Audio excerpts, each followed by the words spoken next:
C'est un visage rond, presque poupon, un visage très gai, qui respire la joie de vivre, et deux yeux qui vous regardent et qui sondent votre cœur avec énormément d'attention et d'amour. C'est un visage que je suis très heureuse de recevoir pour la toute première fois dans VIP, le visage inattendu de Myriam Boyer. Myriam, bonjour. Bonjour. Je suis vraiment très heureuse de vous recevoir. Ça fait quelques années qu'on vous attend dans cette émission. À l'époque, vous jouiez La vie devant soi au théâtre de Romain Gary. Vous aviez eu un Molière d'ailleurs pour cette interprétation. On est en quelle année là? On est loin. 2007, 2008, 2009. J'ai joué 500 fois. 500 fois. 500 oui, fois. Oui. Ah, incroyable. On y reviendra sur cette pièce. Oui, c'est un beau souvenir. Au théâtre pour une pièce qui s'appelle Le Chat. Vous jouez au théâtre de l'Atelier avec Jean Benguigui. Une pièce qui est à la base un roman de Siménon qui avait été adapté au cinéma avec deux monstres sacrés, la môme Signoret, comme dit Jean Gabin, et Jean Gabin. Et vous êtes allé chercher ce projet pour le ramener au théâtre. C'est quand même un sacré défi. Alors, Le Chat, on expliquera ce que raconte la pièce juste après. Mais pourquoi déjà? C'était quoi l'idée de ce projet? Bon, alors, déjà, au départ, ce sont les adaptateurs, donc Blandine Cincy et Christian Lyon. Et Christian Lyon qui ont eu l'idée de faire cette adaptation. John Simenon mettait du temps avant que ce soit possible au théâtre. Il avait un petit peu peur. Et cette adaptation lui a plu. Et quand ils ont eu cette adaptation, ils avaient pensé à moi, à l'écriture, et ils me l'ont proposé. Et là, c'était compliqué à monter. Ils avaient pensé déjà à Didier Long pour la mise en scène, qui avait déjà fait la mise en scène aussi de La vie devant soi. Donc, une équipe qui gagne, hein? Ah, c'est merveilleux. Plusieurs Molières. On travaille vraiment merveilleusement bien ensemble. Ça fait la 4e fois. C'est superbe. Et donc, ils m'ont apporté cette pièce. Et j'ai tout de suite, j'ai adoré. J'ai vu tout de suite toute l'humanité. Et ce que j'ai aimé, c'est que justement, ce n'était pas le film. Oui. Voilà, la différence, elle est énorme. Parce que l'adaptation du roman au cinéma avec donc Signoret et Gabin, comme vous l'avez, c'est tout à fait différent. D'abord, c'est un couple qui est ensemble, qui s'ennuie. Depuis plus de 30 ans. Voilà. Alors qu'au théâtre, ce n'est pas cette histoire-là. Du tout. C'est deux veuves qui se rencontrent sur le tard. Voilà. Et ça se passe en 3 ans. Et ils ont eu l'idée de faire des flashbacks qui donnent un peu aussi de légèreté à la pièce. Parce que deux personnes, moi, quand on m'a apporté la pièce, je me suis dit Le Chat, mais avec deux personnes qui ne se parlent pas pendant... je vois pas... Pendant 1h30 sur scène. Comment on va faire? Comment on va faire? Eh bien, c'était ça l'idée qui était formidable. C'est la véritable histoire du roman. Même dans les personnages, c'est une petite bourgeoise avec un ouvrier retraité. Et il y a le problème social que Simenon met souvent dans ses romans. C'est vrai que vous jouez, vous avez empoigné le rôle qu'avait incarné Simone Signoret. Il fallait quand même passer derrière, mine de rien, même si ce n'est pas exactement la même histoire, parce qu'elle avait été effectivement un peu changée pour le film. Vous incarnez cette bourgeoise d'un certain âge, veuve, effectivement, bourgeoise un peu, alors j'espère qu'il ne faut pas le prendre mal, mais cubénie, quoi, qui pratique sa religion, mais d'une manière un peu, un peu austère, quoi. C'est pas très choisi et pas très décontracté comme manière de pratiquer. Et puis, c'est les années 60. Oui, voilà, alors c'est ce que j'allais dire. Il faut bien resituer dans les années 60 parce que d'ailleurs sur scène c'est très bien rendu. Oui. Et puis face à elle, on a Jean Benguigui qui interprète veuf aussi, un ouvrier qui est seul, qui s'ennuie, qui a reporté toute sa tendresse sur un chat, le fameux chat qui donne son nom à la pièce, qui est encore quelqu'un qui est plein de tendresse, qui est pas si amer que ça, qui a encore beaucoup à donner finalement. Oui. Ces deux-là vont se rencontrer très vite. Là, je ne dévoile rien parce que finalement, c'est la pièce. Non, c'est ça. Ils vont se rencontrer très vite. Mais madame, évidemment, pas de rencontre sans mariage. Donc, on se marie un peu trop vite peut-être. Et on assiste sur 3 ans, effectivement, à la déclinaison du la dégringolade. couple, à la dégringolade. C'est une pièce grave. Hein. Oui. C'est une pièce grave et vous l'avez complètement empoignée en essayant d'y mettre à la fois toute l'humanité et la subtilité qu'il fallait aussi pour l'interpréter. Parce que sinon... ça peut vite être morbide. Hein. C'est vrai, c'est un regard cruel sur le couple. Hein. Oui. Mais Simenon est très comme ça. Dans ses romans, il va chercher dans des endroits et il vous décrit des personnages qui sont pas... c'est pas évident. Mais c'est pour ça que c'est du théâtre. L'avantage du théâtre, c'est quand vous êtes comédien, que vous pouvez aller gratter sans arrêt dans un petit endroit. Tous les soirs, vous n'êtes jamais au bout. jamais au bout du personnage. Vous pouvez toujours aller chercher un coin encore que vous allez découvrir et qui est intéressant. Et parce que c'est profondément humain.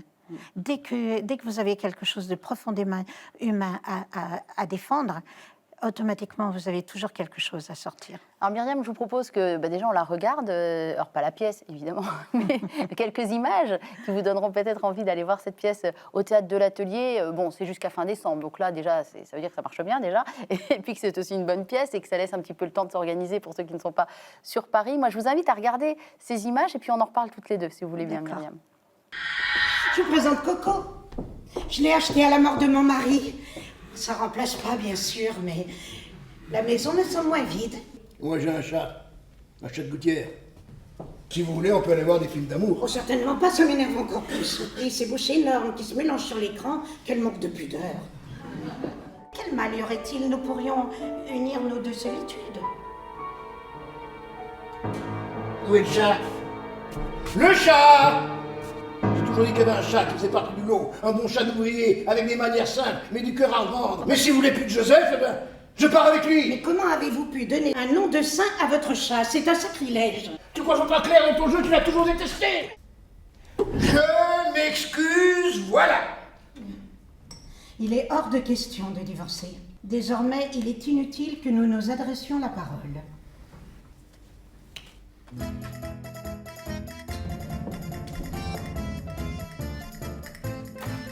Chez moi, bien qu'on puisse pas dire que tu m'as jamais fait beaucoup de place. Alors, la place aujourd'hui, je me la fais.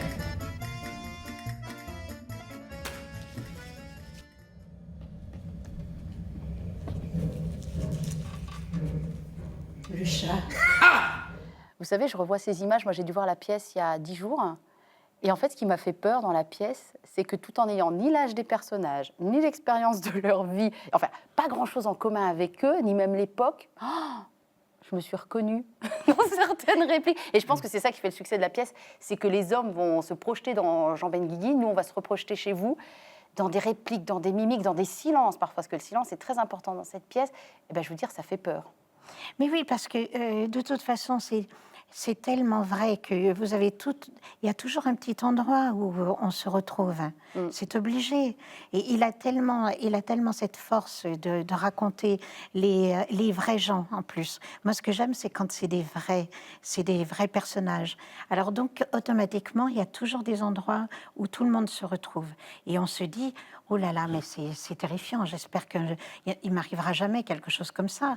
Mais il y a quand même des endroits où il faut faire attention. De toute façon, un couple, c'est quelque chose.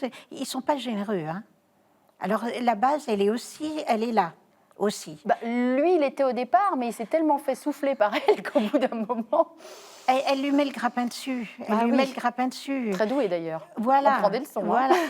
Quand on part avec un arrangement, quand il y a quelque chose comme ça qui est un arrangement... C'est pas très équilibré. Et je pense qu'il doit y avoir beaucoup de couples qui doivent vraiment se retrouver aujourd'hui parce que je pense que la base, Internet, elle part sur des arrangements. Et je crois que quand il n'y a pas amour, c'est très, très important l'amour. Et quand il n'y a pas amour en premier, c'est-à-dire quelque chose que vous ne savez pas pourquoi, vous avez quelque chose pour cette personne. Quand ça part par ça m'arrangerait bien parce qu'il fera les petits travaux dans la maison. Je lui ferai à manger. C'est très clair, hein, le départ il est très très clair. C'est un arrangement. On va mettre nos deux solitudes ensemble. Et je pense qu'aujourd'hui, il y en a plus qu'on croit, qui partent de dehors pour arriver au dedans. Et je crois que ça, c'est la différence du couple et où il faut se méfier. C'est peut-être une pièce importante, justement, peut-être pour les jeunes aujourd'hui, où il faut faire gaffe. Il ne faut pas partir du dehors pour le dedans. On se dit c'est peut-être une pièce pour les deuxièmes parties de vie. Oui. Par rapport à l'âge des personnages, et ben peut-être pas tant que ça. Et ben voilà. Et ben voilà. Alors moi, il y a quelque chose qui m'a sidérée aussi. Il y a deux choses qui m'ont sidérée. D'abord, Jean Benguigui, je vais quand même en parler parce que je l'avais vu une seule fois au théâtre dans une pièce de Laurent Ruquier. Bon, j'avais rien aimé dans cette pièce, donc pas plus Jean Benguigui que les autres. Alors là, je me suis dit, oh non, pas Jean Benguigui. J'y suis allée, il m'a sidérée. Je tiens quand même à le dire. Vous, je le savais que j'allais être sidérée, très honnêtement. Mais lui, ça a été la surprise.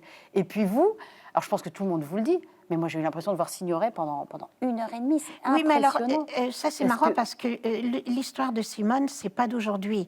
Alors. La preuve, c'est que quand on m'a donné La vie devant soi à l'époque, les gens étaient déjà avec, Bah tiens, c'est vrai que c'est une Signoret. Et on me l'a, c'est vrai qu'on n'y a pas pensé parce que j'ai abordé le personnage physiquement d'une autre manière que sa Madame Rosa, alors que là, c'était en 60, j'ai mis une perruque.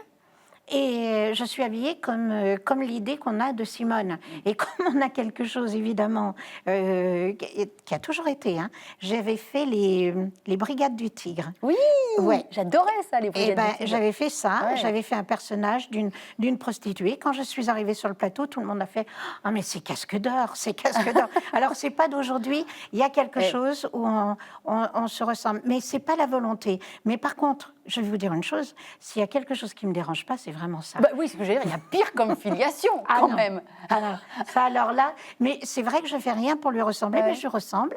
Et d'ailleurs, dans mon travail, ça n'a rien à voir. C'est juste ma façon. C'est vrai que j'aborde les rôles d'une certaine façon.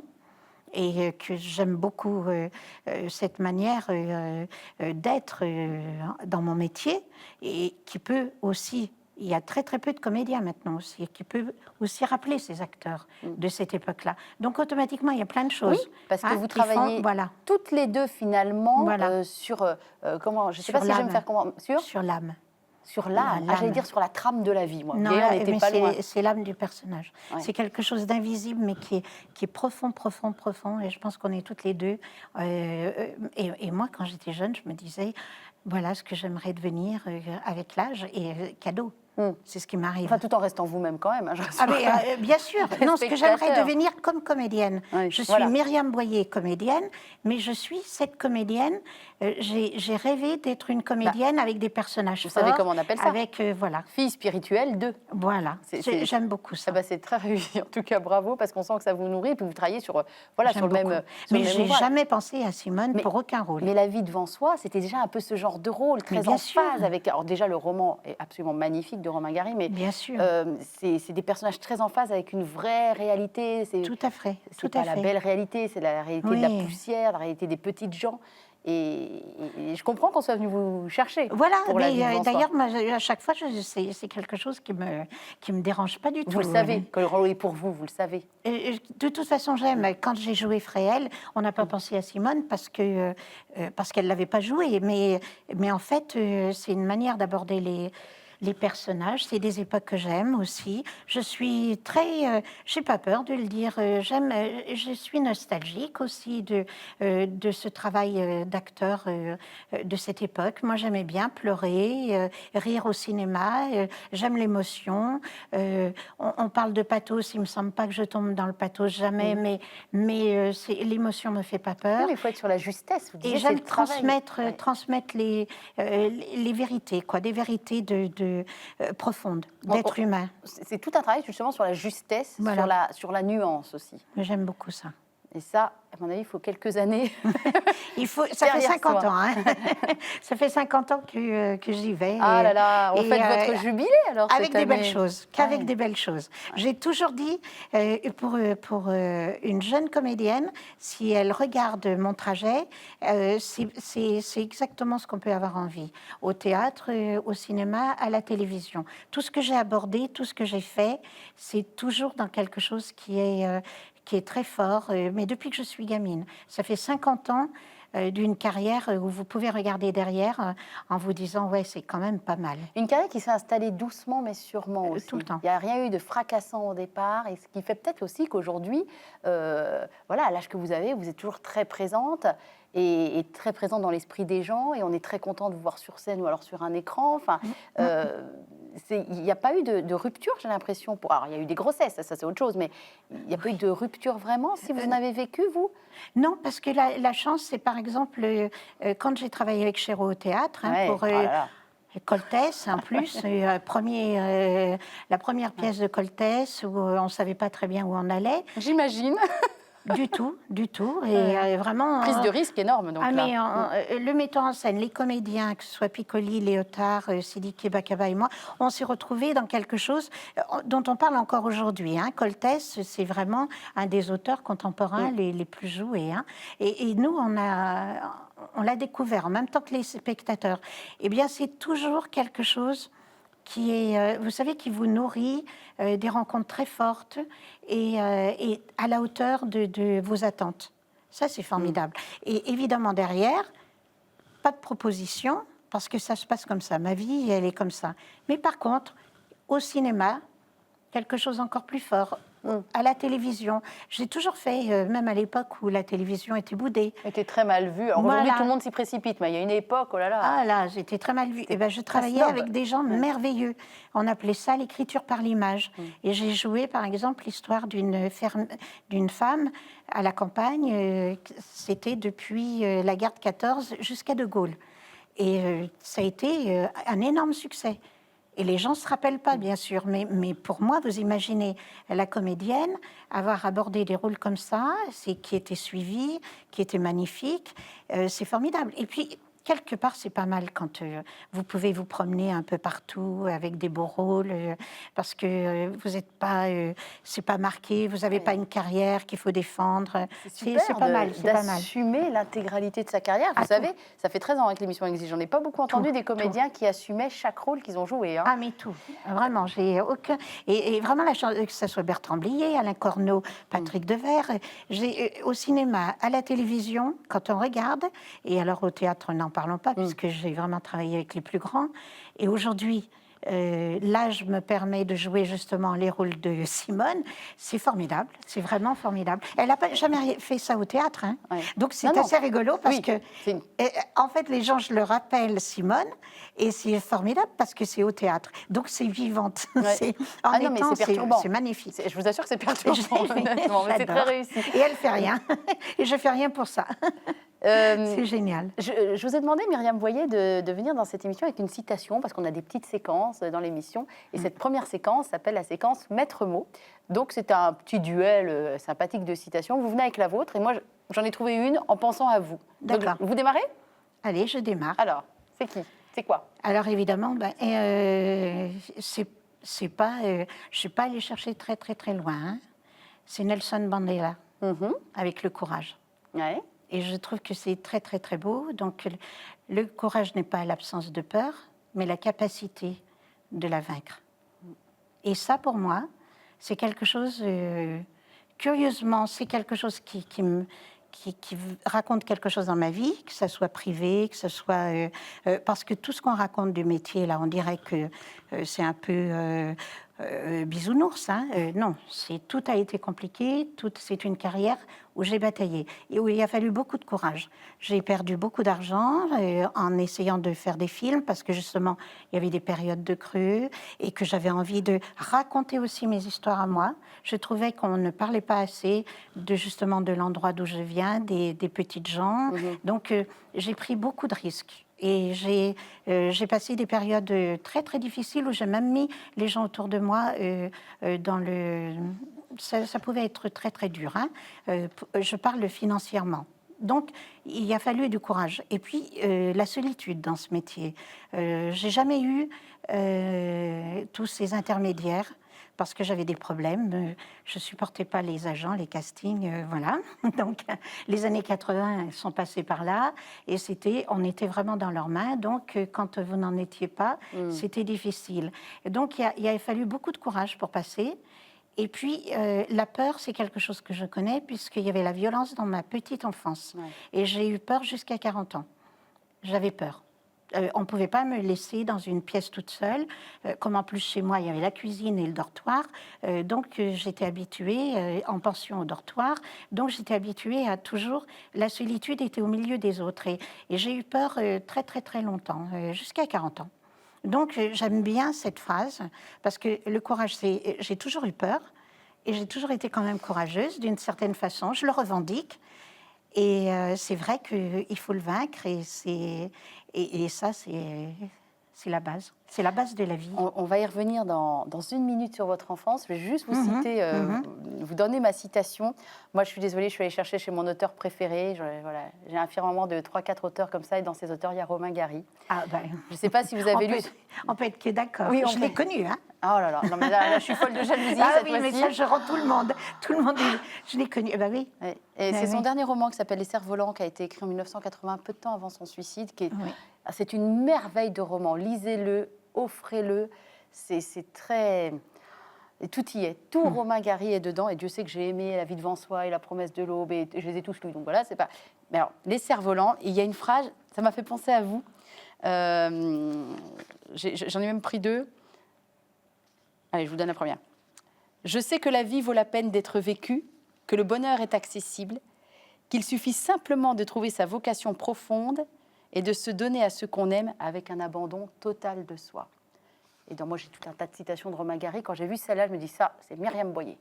L'abandon total de soi. C'est superbe, mais c'est pas fastoche.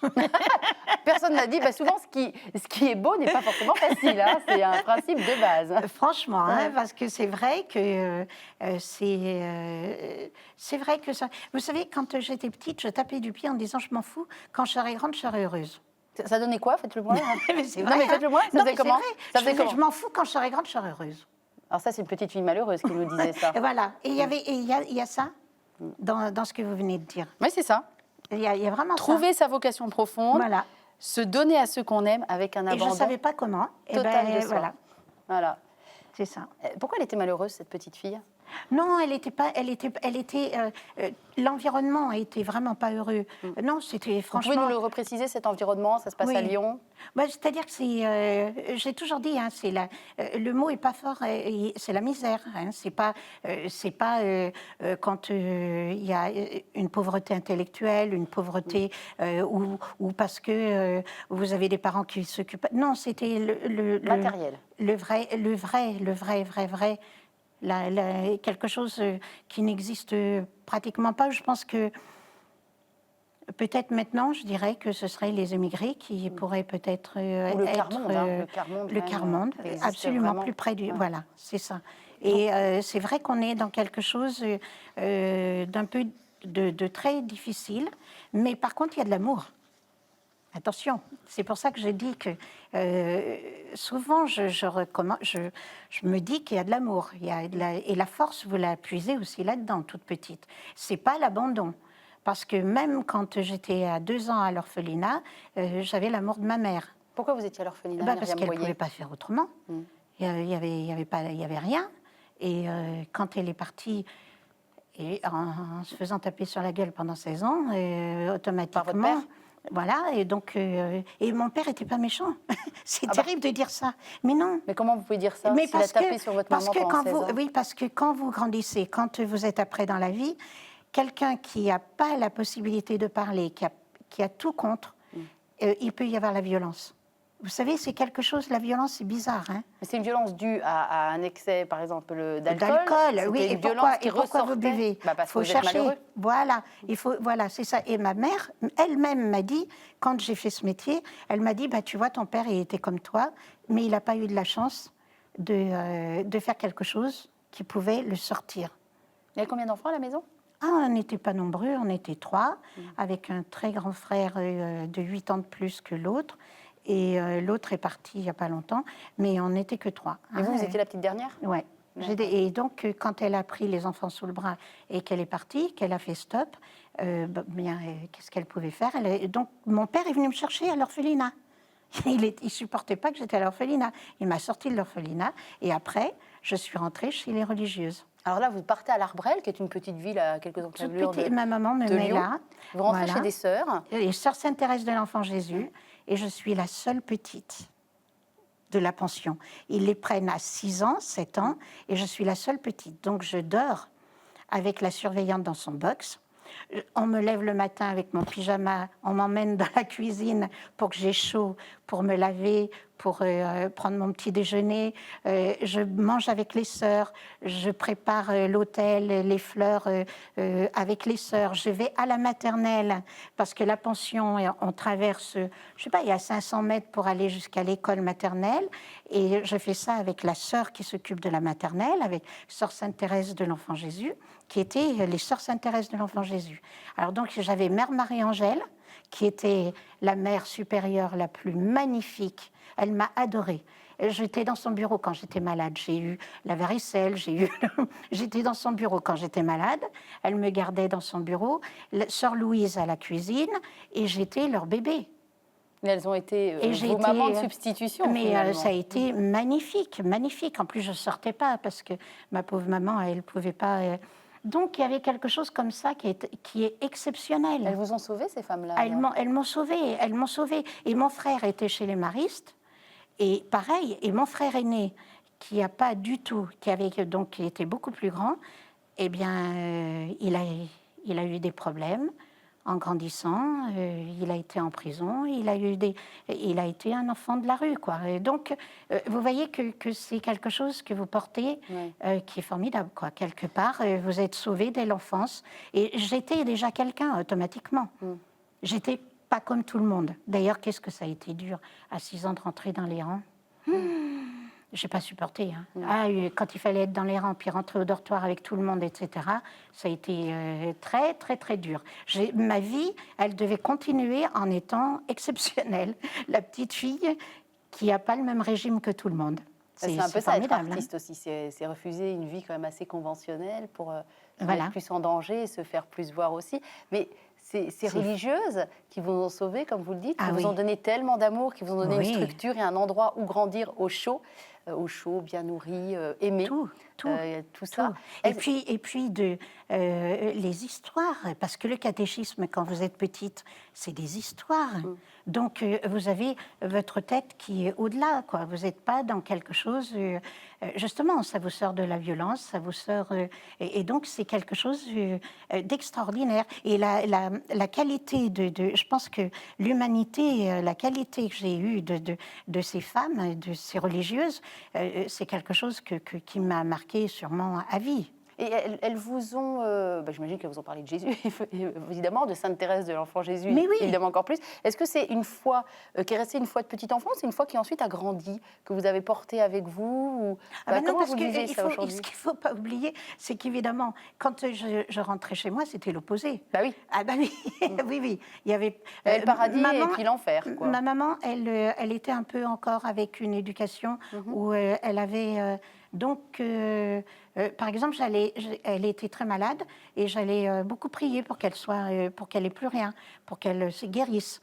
Alors j'allais après, quand je suis rentrée à Lyon, après l'Arbrel, j'allais à Saint-Bruno et j'étais quelqu'un qui avait vraiment, qui pensait qu'avec la prière, j'arriverais à même sauver ma maman quelque part. Et donc il y a tout ça. Mais du coup, la différence, elle est tellement grande qu'en grandissant, ça a été le contraire. J'ai été plutôt attirée par, quand je suis rentrée au théâtre, chez Planchon, c'était la grande époque où c'était communiste, où il y avait... et c'était un peu... pareil quelque part. Il y avait comment est-ce qu'on peut aider les autres, le monde peut être plus juste. Puis il y avait une recherche de transcendance aussi qui passait par les planches, cette recherche de transcendance, et qui pouvait dans l'esprit d'une jeune femme ou d'un début d'adulte se transposer à une autre sorte de transcendance qui pourtant n'a rien à voir. Voilà, puisque quand j'ai rencontré John Berry en 75, mon deuxième mari, il a dit qu'il avait corrompu la petite soviète. Ça mérite d'être clair au moins. Non, mais c'est toute une époque. Donc, c'est il faut que les gens comprennent qu'on est dans toute une époque. Mais tout ça, il faut bien se rappeler, que tout est... Les années 50, je vous parle de petites. Tout ça, c'est tout après 60, donc après 68, 70, voilà. Donc j'ai suivi quelque chose qui est...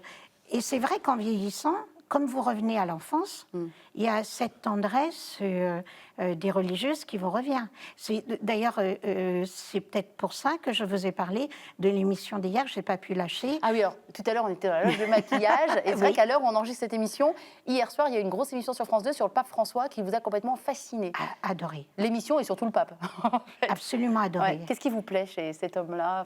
Eh bien justement, c'est le pape des pauvres. Il a terminé l'émission en disant la miséricorde. La miséricorde. C'est ces derniers mots qu'on entend dans l'émission. Et je trouve ça, et puis cette espèce je ne sais pas pourquoi, je comprends tout son trajet, mais je comprends tout son trajet. Vous savez, même quand on parle du marxisme avec lui, où on lui reproche qu'il n'arrivait pas à être là, mais qu'en même temps, il y avait quelque chose où il avait envie il était pour, évidemment, la libération en Argentine. Il y a quelque chose comme ça qui est de notre époque, qui est formidable. Et par quelqu'un qui a l'intelligence, qui a la réflexion, la spiritualité de ça, mais alors, c'est parce qu'on est tellement dans le vide. Et tout d'un coup, pendant de 9h du soir à 1h du matin, vous avez je dirais pas des réponses, mais quasiment. Et ça, dans notre monde, il n'y en a pas. Quoi. Regardez plus souvent KTO, Myriam Boyer. Vous allez voir, nous, c'est en continu. Et non, c'était sur la 2. C'était France 2, mais nous, c'est en continu. Alors, je vous ai demandé de venir avec un objet. On a une petite séquence objet. Et alors, moi, j'aime bien ne pas connaître l'objet avant. J'aime bien le découvrir en direct dans l'émission. Mais quel est cet objet, Myriam, que vous avez apporté? Vous le cachez dans le creux de votre main depuis tout à l'heure, mais j'ai rien vu. Bon alors, c'est une tortue. Alors, on parle d'une pièce de théâtre depuis le début de l'émission qui s'appelle Le Chat, et vous venez avec une tortue. Je viens avec une tortue. Qui est le symbole de la fécondité, je crois. Alors pour moi, elle prend le temps. Hein. Elle est en quoi cette tortue? Alors c'est un petit point, oui. C'est joli. Hein. Ouais. Non mais c'est même pas, c'est pas extraordinaire. Je vais vous dire, j'étais au bord d'une plage à Bandol, juste avant la vie devant soi. Et vous savez, les Africains qui passent avec des gris-gris, des petites choses à vendre. Voilà. Et il m'a posé ça. Et j'ai dit non, j'en veux pas. Non, laissez, je veux. Si. Il me l'a posé, il est parti. Et depuis, cette tortue, depuis donc la vie devant soi, je l'ai dans ma loge. Et avant, je la touche avant de rentrer en scène. Ça, c'est les petites manies des acteurs. Voilà. Hein. Souvent, vous avez des petits gestes rituels. Voilà. Et après, j'ai pensé à une chose, je me suis dit, mais c'est marrant parce qu'en fait, c'est un peu ça, je suis un peu une tortue. Je mets du temps, j'avance doucement, on ne me voit pas, quelque part. Il y a un truc comme ça. Oui, mais vous ne vous réfugiez pas dans votre carapace, vous? Oh, si. Si? Il faut. Ah bon? Oh non, pour se protéger de temps en temps. Pour être là aujourd'hui, ouais. Si je n'avais pas eu une carapace, il y a même des fois, je dis, j'ai un triple gilet par balle. Ah bon? Ah oui. C'est des métiers très durs. Ouais. Donc, il faut savoir recevoir, il faut... Ouais. Donc, il y a la carapace. C'est votre animal totem, en fait, hein? C'est vraiment ça. Et c'est rigolo parce que... Et vraiment, il me l'a posé comme ça. Et c'est drôle parce qu'elle est restée et tout le temps...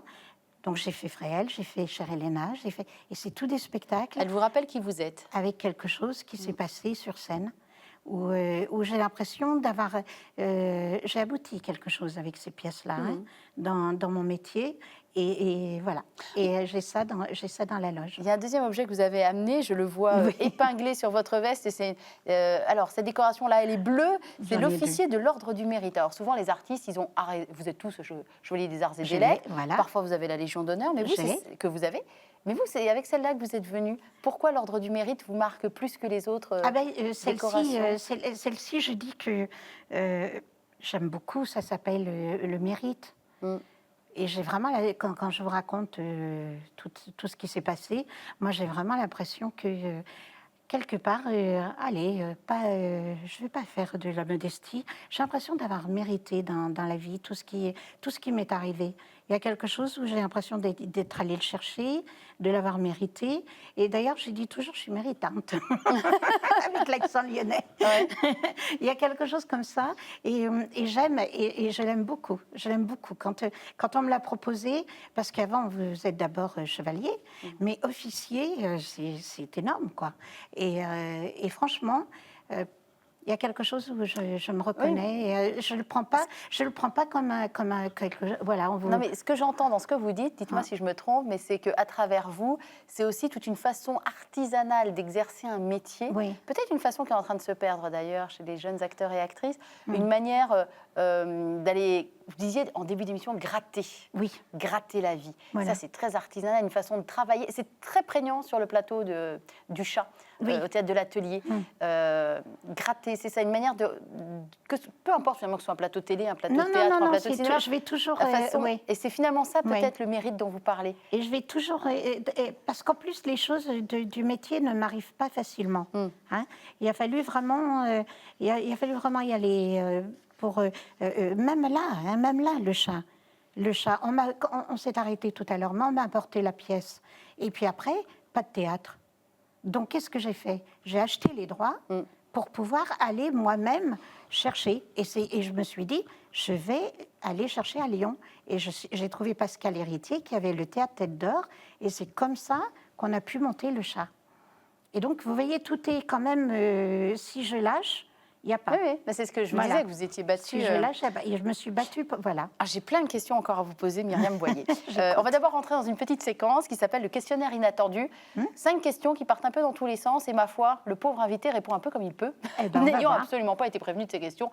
De toute façon, je ne préviens jamais des questions. On à la va base. voir. D'accord. Là, on a eu le temps de se chauffer, là, quand même. Oui, Alors, oui. c'est passé. Parti. Quel est votre mot préféré, Myriam Boyer?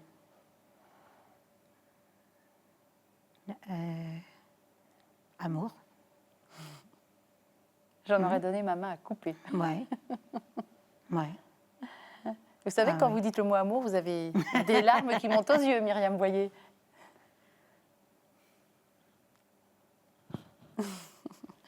S'il y avait quelque chose d'absolument essentiel à comprendre de votre existence, ce serait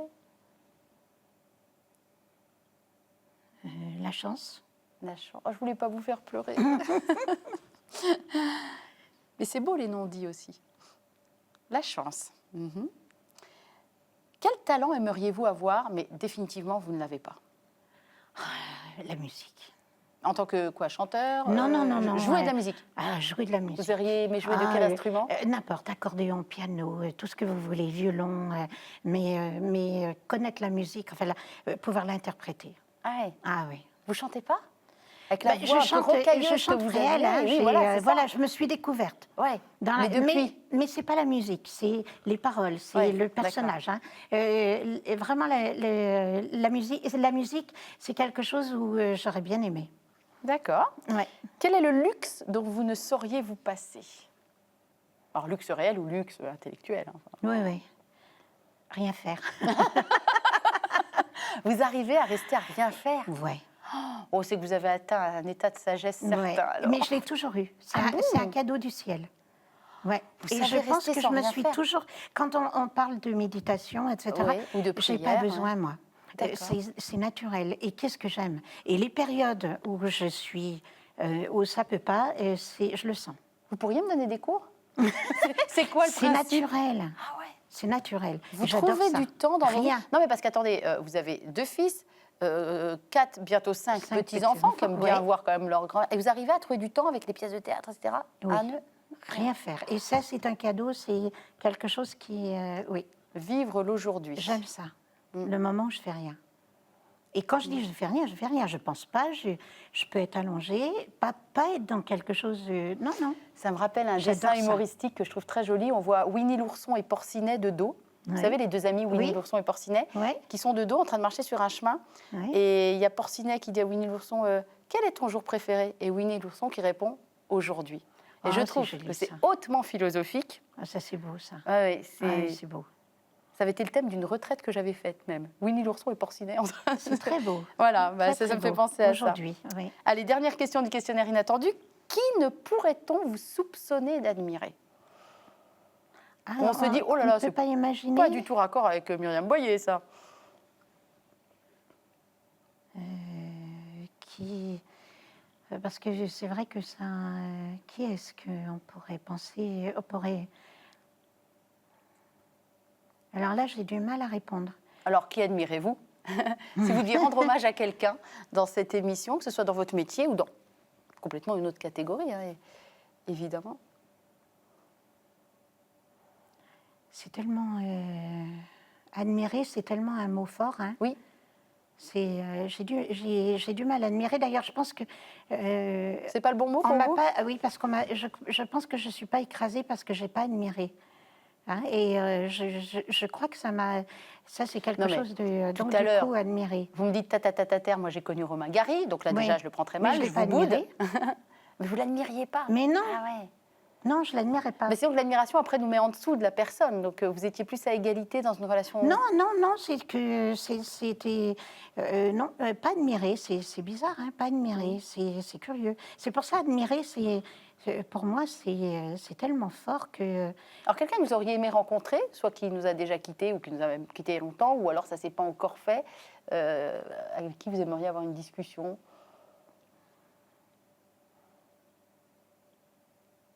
Si, vous savez, je ne sais même pas comment il s'appelle, qui parlait toujours des étoiles, vous savez, qui avait une tête... Théodore Monod?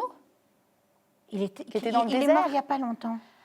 Ah, qui est mort il n'y a pas... Vous savez, il était toujours sur les médias et il parlait, il avait une façon de vous parler de... c'est pas Hubert Reeves, parce que Hubert Reeves est vivant, mais Non. c'est... non, je vais vous le dire, c'est Il y a pas l'astrophysicien. longtemps, Il est mort. Ah, c'est il est l'astrophysicien. magnifique. Oui. Bon, ben voilà, lui. Ça y est, je le cherche Alors aussi. lui, j'aurais bien aimé Oui, le oui. rencontrer. C'est J'ai pas mal. l'impression que j'aurais été là, j'aurais pu l'écouter des heures. Son physique, la façon dont il parlait de notre monde, de comment ça s'était... et c'était simple, c'était beau, j'adorais ça. Oh, c'est pas Il vrai. est mort il n'y a pas longtemps. Oui, il est mort il n'y a pas longtemps. Ben Son- voilà. Son Eh nom ben, ne me revient pas. Voilà. Ouais. Eh ben D'accord. voilà, ça c'est quelqu'un avec qui j'aurais bien aimé. Je voulais vous poser 2 fois la même question, mais par 2 axes différents. Vous allez vite me comprendre. Il y a une école de théâtre à Lyon qui s'appelle l'ENSAT, que vous avez faite d'ailleurs, que vous avez connue. Et dont La rue aujourd'hui- Blanche, ça s'appelait. La rue Blanche à l'époque, mais À aujourd'hui, ça l'époque, s'appelle aujourd'hui l'ENSAT, c'est l'ENSAT. pour que ça parle Oui. aux jeunes. Voilà. Et cette école, vous êtes investi dans cette école puisque vous la présidez. Voilà. Qu'est-ce que vous essayez de transmettre de votre métier, dans ce que vous avez pu en palper et en comprendre, à ces jeunes qui forcément l'abordent d'une manière totalement différente, puisqu'entre-temps, le temps justement s'est accéléré, ils n'ont pas du tout la même vie que vous avez eue à leur âge, enfin, il n'y a plus grand-chose en commun finalement. Et qu'est-ce que vous essayez de leur faire passer, vous, à ces gamins-là? Alors c'est marrant parce que c'est pas aux gamins, C'est aux profs? c'est je dirais au fonctionnement. Ah oui, alors. Oui, le fonctionnement est devenu trop universitaire. Et il y a quelque chose, pour moi, par exemple, ne serait-ce que d'avoir son bac. Moi, je ne serais pas là s'il avait fallu que j'aie mon bac, hein, puisque je travaillais à 16 ans. Et je trouve qu'il y a quelque chose comme ça, où tout est devenu, et notre métier ne peut pas fonctionner de cette façon-là. Parce que j'ai fait partie de jury au conservatoire, etc. Et j'ai vu, les élèves arrivent, mais ils ont une analyse de texte que je ne pourrais même pas avoir encore aujourd'hui. Oui, Hein. mais vous dites j'ai travaillé à 16 ans, vous avez fait des petits métiers, comme on dit. Je travaillais, j'étais partie pour travailler pour toute ma vie. C'était pas des petits boulots en attendant. Oui, non, mais Donc j'étais dactylo, Voilà. je travaillais chez Peugeot, j'ai travaillé dans la bijouterie, mais je travaillais, c'était parti. C'était la vraie vie. Voilà. C'est peut-être aussi ce qui leur manque. Vous dites que c'est un peu des intellos. Voilà, je trouve que maintenant, ils abordent le métier et c'est vrai que, je vous dis, ils pourraient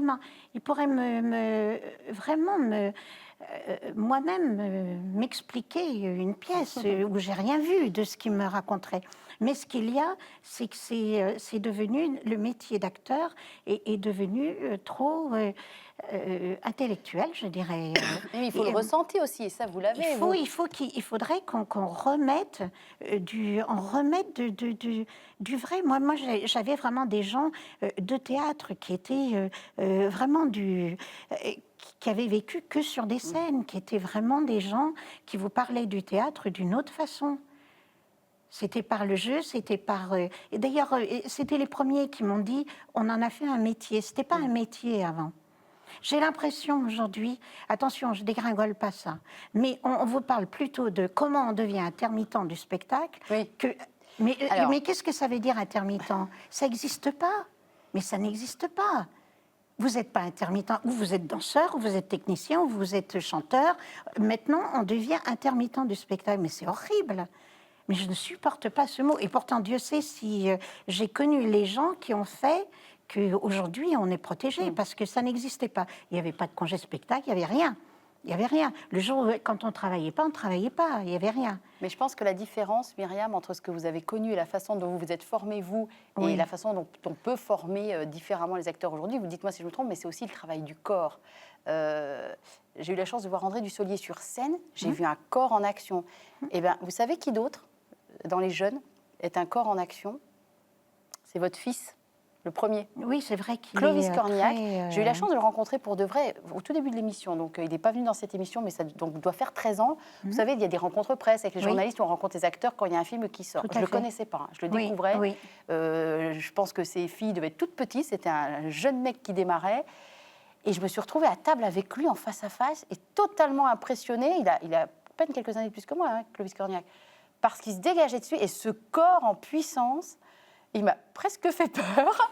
Et après, j'ai suivi tous ses films. Et je me suis dit, lui, je ne sais pas si c'est un rapport avec la filiation, mais il a compris quelque chose dans l'utilisation de la puissance qu'il a en lui et de l'utilisation du corps, que ce soit sur une scène ou voilà. Sur, oui, mais voilà. c'est affreux ce que je vais vous dire. Il a jamais pris de cours. Ça, je ne savais pas. Ça, je savais Il n'a jamais pris de cours. Ouais.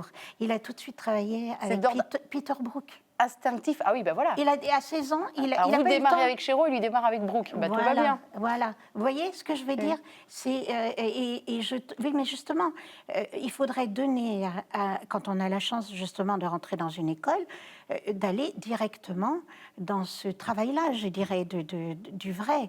C'est-à-dire pas tourner, je sais pas, j'ai l'impression qu'on les occupe dans un endroit. J'ai l'impression qu'on les occupe. Et alors, vous les entendez, alors, ils parlent énormément. Et avant d'attaquer une pièce, ils sont là, dans un discours. Et moi, j'ai toujours envie de dire, mais attends, tais-toi, tu fais, et puis on verra.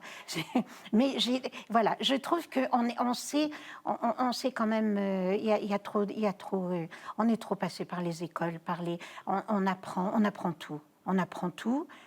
Et justement, c'est là la différence. On apprend tout et on ne sait plus rien, finalement. Voilà, on n'expérimente plus rien. D'ailleurs, aujourd'hui, on me parle de Simone Signoret. On ne m'en parlait pas avant. Parce qu'aujourd'hui, on croit que vous êtes là en train de regarder. Alors, comment elle a fait pour jouer? Parce qu'ils font ça, hein. Et que je te regarde un film avec machin et truc, et je reviens en arrière, et je regarde comment cet acteur joue. Mais c'est pas ça nos métiers. Moi, je sais pas d'où ça vient. Que même on me compare à Simone, je sais pas d'où ça vient. En tous les cas, c'est pas en la regardant. C'est parce que moi, j'ai vu le film et les films dans ces années-là, et j'avais pas l'âge de regarder. Mais vous l'avez jamais croisée, Simone Signoret, de fait? Si. Elle m'a même dit que j'étais une grande. C'est vrai. Et comment on se sent? Formidable. Hein. Ah là là, vraiment, c'était cadeau. Hein. Ouais. Ouais, c'était cadeau. Et en plus, c'est quand j'ai commencé à travailler avec Chéreau, avec qui elle travaillait, et elle a dit, celle-là... Et moi, j'étais évidemment, merci. Et puis, elle n'aimait pas quand on la remerciait. Elle m'a fait, non, mais je ne dis pas ça pour, pour vous faire plaisir, c'est vrai. Voilà, Dans cette émission, prenez. On a beaucoup parlé de la valeur travail, voilà. de la valeur amour. Enfin, c'est pas une valeur, c'est... Voilà. Vous, la valeur à laquelle vous tenez, Myriam Boyer, à part ces deux-là, bien sûr, elle pourrait se dire comment? Quel mot vous utiliseriez? La valeur que vous avez envie de transmettre avec vos 5 piou-piou, là, vos 5 petits-enfants, parce que les fils, ça y est, ils sont formés. Hein. Oui, les deux fils, là, ils sont grands. Ils sont grands, ils sont plus que formés. Mais aux gens, vous voilà. Bah, toujours pareil. C'est la justice. Même par rapport à ce qu'on fait, il y a une justice quelque part. Et c'est quelque chose, si vous êtes toujours là-dedans, ça aide sur le regard que les autres ont vis-à-vis de vous, ce que vous voulez avoir, parce que c'est juste aussi ce que vous avez des fois. C'est pas toujours injuste. Il faut toujours essayer de penser où est la justice de tout, de ce métier, de la vie, de ce que vous donnez pour avoir du retour. Pour, au contraire, cet isolement qui fait que non, je pense il faut toujours lutter pour la justice. C'est la justice pour moi. C'est un beau mot. Et c'est un mot qui n'est pas souvent cité par les invités de cette émission. Je tiens quand même à vous le dire. Ah ben voilà. Mais en général, c'est la tolérance. Ah oui. Ah non, la tolérance, c'est autre chose. Voilà, c'est un mot un peu valise, un peu... Voilà. Oui. Alors, on va inaugurer une nouvelle séquence avec vous, Myriam Boyer, ce qui signifie qu'on s'approche doucement de la fin de l'émission. On Déjà. a un très joli livre d'or. Et si je retrouve le crayon, je vais vous demander de l'inaugurer, ce livre d'or, de nous mettre un petit mot. C'est un peu ce que vous voulez. Alors, on laisse choisir la couleur à l'invité. Vous avez choisi le crayon rouge. Voilà. C'est pas une couleur anodine, le rouge, Myriam Boyer. Non. Pourquoi le rouge? Parce que justement, est-ce qu'il n'y a pas je parle parce que pour moi c'était le communisme rouge, c'était le drapeau rouge, c'était le sang des gens justement qui ont lutté pour la justice. Et ça ne veut pas dire non plus ma couleur politique aujourd'hui, puisque j'en suis très loin. Enfin pas très loin. Je reste avec quelque chose, mais peut-être de beaucoup plus ouvert et d'avoir compris beaucoup de choses et d'être bien embêtée d'ailleurs avec tout ça. Mais je reste rouge. Voilà, je reste rouge justement dans quelque chose qui est profond, dans le sang. Voilà. C'est la couleur de l'énergie aussi. Ah ben, vous m'avez dit ça, Le j'aime bien. rouge. Vous aimez bien. Alors voilà, je vous ouvre le cahier. Je vous laisse écrire dessus sur cette belle page blanche ce qu'on appelle le mot de la fin. Et pendant que vous écrivez, vous nous le lirez après comme à voix haute. Je vais quand même rappeler votre actualité. Je vous invite à courir au théâtre de l'Atelier. Vous avez jusqu'à fin décembre, donc vous avez un petit peu le temps. Mais allez-y, vous verrez Myriam Boyer et Jean Benguigui qui s'affrontent, parce qu'il s'agit vraiment d'un affrontement, d'un duel sur scène. On n'a pas parlé du décor, je ne connais pas le nom du décorateur, mais je tiens à le féliciter quand même. Jean-Michel Adam. D'accord, merci de le Magnifique. dire, parce que je trouve que le décor fonctionne bien et que pour des comédiens en sortent autant, il faut quand même qu'ils se sentent bien sur une scène. Voilà, donc c'est Le Chat, tiré du roman de Georges Simenon, connu aussi pour le film qu'en avait tiré Pierre Granier de Fer avec des dialogues de Pascal Jardin et comme comédien Simone Signoret et Jean Gabin, on l'a dit tout à l'heure. Et pendant ce temps-là, à l'encre rouge, Myriam Boyer est en train d'écrire sur notre livre d'or. Alors, pour cette dernière minute dans l'émission, j'ai une réplique de la pièce qui me revient en tête là tout de suite. Miaou, miaou. Je suis désolée, c'est la seule réplique que j'ai franchement retenue, mais elle était tellement pleine de violence. Qu'est-ce que vous avez écrit? Dites-nous. Alors, j'ai marqué le mot de la fin, F-I-N. La fin, F-A-I-M. La vérité, la justice, pourquoi pas, avec un point d'interrogation. Et merci d'être ici. Voilà. Myriam Boyer. Voilà. Merci beaucoup. Merci d'être venue, d'avoir pris le temps sur votre jour de relâche. Vous avez relâche le lundi? Oui. Voilà, sur votre jour de Donc, relâche. c'était avec vous et je suis ravie de l'avoir passé ici. C'est vrai que c'est un beau moment. Ah, bah écoutez, Oui. on est content d'avoir partagé avec vous, puis on l'attendait depuis pas mal de temps. Il n'y a pas de faute d'orthographe. Aussi, non, il n'y a pas de faute d'orthographe. Merci infiniment. Moi, je vous souhaite une belle continuation pour la pièce. Merci. Continuez ce beau succès. Vous en ferez un gros bisou à Jean Benguigui Tout à de fait. ma part en lui disant qu'il a conquis le cœur d'une... Voilà, Tout c'était à pas fait. gagné. Hein. Non, non, vous, non. c'était gagné, On lui, me ça l'a dit l'était pas. plusieurs fois, je suis contente. C'est vrai? D'accord. Oui. Eh ben, bonne continuation et puis à très très bientôt, j'espère. Merci beaucoup Merci pour Myriam. votre émission.